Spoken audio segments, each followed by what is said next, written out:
everyone. Last year I bought myself a new 365-day devotional book called Food for the Journey. I would highly recommend it. I would like to share the introduction to the Book of Ruth, which is written by Alistair Begg, a very famous Scottish preacher. And he titles it Ordinary People in the Hands of an Extraordinary God. Bad news. Newspapers, social media and TV bombard us with it constantly. Is there any hope, any ray of light in the midst of this chaos? We're not the first believers to have asked this question. The story of Ruth takes place when the Israelites are living in the Promised Land after the death of Joshua. Instead of heeding the warnings God gave through Moses and Joshua, the people rebelled against God's rule. They served foreign gods and were taken over by their enemies, and each time, in response to their cries for deliverance, God sent them a judge.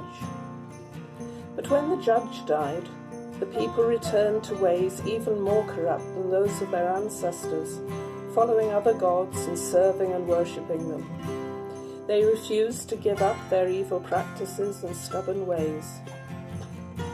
A vicious cycle ensued, and by the end of the book of Judges, brutality and immorality were commonplace. In those days, Israel had no king. Everyone did as they saw fit.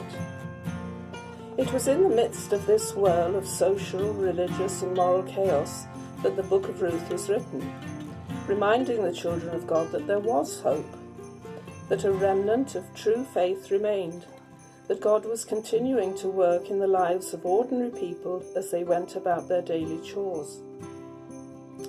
The book takes our gaze off the heroes. There are no judges here, no Samson, no Gideon, no Jephthah, no amazing story of Rahab. Instead, God is preoccupied with a woman called Naomi.